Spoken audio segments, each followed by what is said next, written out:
Hello everyone. Once again, this is your favorite channel where we discuss everything political, history, and economic systems and current affairs in Africa. Today I want to discuss about the difference between politics and the political system, and then political actors or politicians. We have this misunderstanding.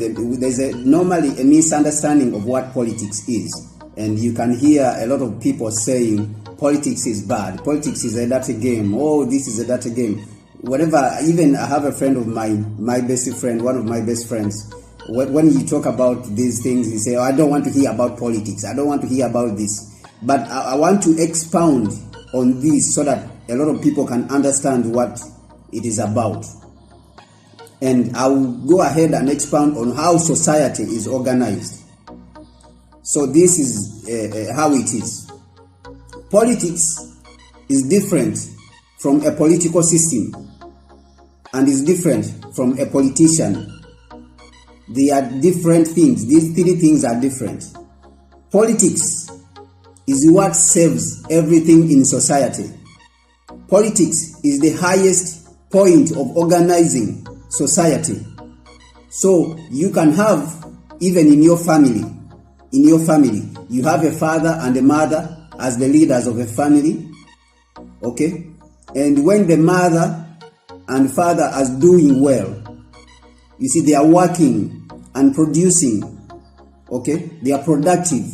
Then you will see that the economics of a home will be taken care of, and the family will be okay, and there will be education in the house. There will be good health. Whenever you want, you can go to good hospitals, good schools, and all the other things. You can have good clothes for the children and all these issues. But when the father is not in a good position in that aspect, and the mother are not able to govern the home well, then that is where you see that children will end up, they are smokers. You see, others maybe they will end up not going to school.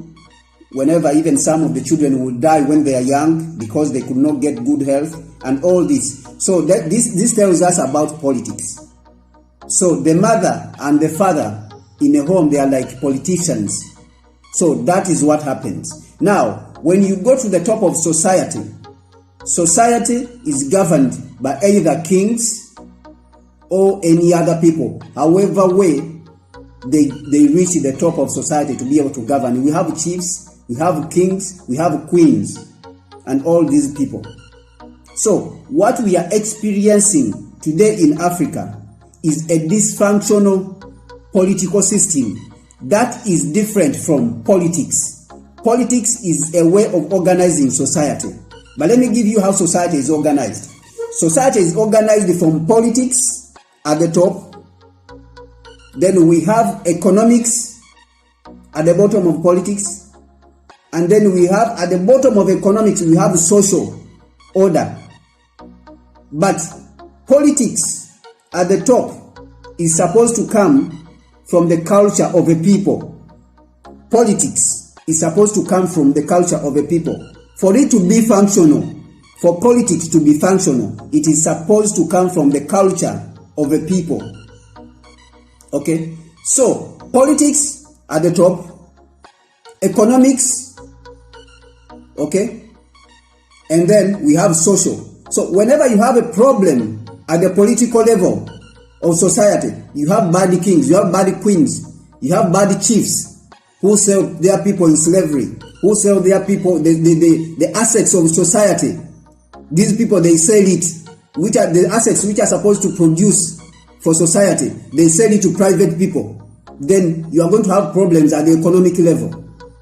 And when you have problems at the economic level, then at the social level also, you will have problems. Because the people don't have enough money, they don't have enough to take care of themselves, then they will resort to be criminals. That is the social level. Corruption, that is the social level. Poverty, social level. You have robbery, social level.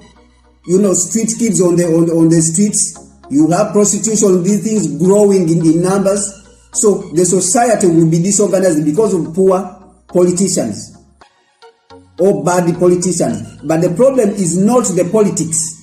Politics is just a tool which can be used for either good or bad. So the problem is not the politics, it's the politicians, the bad politicians, and the political system in which they are working. So I will bring down this to Africa because I'm an African. I normally like to focus on Africa.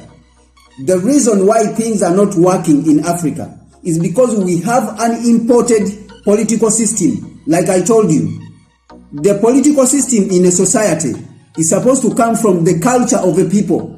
The political system these people are practicing now of voting and electing this, that. That political system is for Europeans and it was not designed by Africans. It does not come from the African culture. Okay? So that is why the system is not doing well for the Africans, because it was designed to suck resources out of Africa, both the political system and the economic system. Because now the problems we have, many of them in Africa, but like I told you, the hierarchy is politics, economics, and social. So the tragedy in Africa now is that the political level and the economic level, all of them have been captured by the Europeans. These are the things which are supposed to serve Africa. So that is why you see that we always have problems at the social level. The infrastructure for education is bad. The infrastructure for schools is bad. The infrastructure for hospitals is bad. Health is bad. And then we have crime. And then we have all these problems. Bad roads, infrastructure, everything is bad. And when the politicians, these politicians who say they are working for us, they take their children to Europe. They take their children to everywhere. You see, when they are sick, that is where they go. Some of them they are saying that they are presidents in Africa, but they have houses in England, they have houses in the United States, they have houses in houses in everywhere else, New Zealand, Australia, everywhere, Canada. That's where their children started from. And even when the campaign times come, because they know they will cause trouble in Africa and destabilize the countries, they send their families outside, and then they will come back and bring about chaos, and other people's children will be killed during these campaigns and running around. Is because the political system itself and the economic system, they are corrupt. They are corrupt systems. That is why they are not working in Africa. They were designed to suck resources out of Africa to Europe, to America, Canada, Australia, New Zealand. And we have to reject this if we want to change anything in Africa. Like I was speaking a day ago about the outflow of resources from Africa. The UN report came out, but before the UN report came out this year, the Thabo Mbeki report came out, and it showed us that Africa is losing more than $50 billion a year. Do you know what $50 billion can do? Now, the UN report came out just this year and said that Africa is actually not losing $50 billion. It is losing $100 billion every year. And where is that money going? That money is going to the Western capitals. One of the places which was cited was the United States. But we know also Canada. We know the corporations which are operating in Africa. These are the ones. So these are the corporations we have to identify and remove them from Africa. But we cannot remove them because the corporations are part of the economic system. They are part of the economic system, like I told you. They captured our political system. They captured our politics by bringing an alien political system. So this political system aids them to capture the economy of Africa. So the economic level is where you have these corporations like Newmont, Total, Shell. These are all evil corporations. Societe Generale, these banks, Stanbic Bank, DSTV, that TV, MultiChoice. All these are white people, European corporations which are destroying Africa, which are decimating Africa, which are exploiting Africa. Because they could not exploit us and finish us during slavery, they changed to colonialism. And when we resisted colonialism, we resisted slavery and colonialism, they came back with neo-colonialism. Neo-colonialism is a system whereby they govern us, they exploit us using their corporations. You see? So they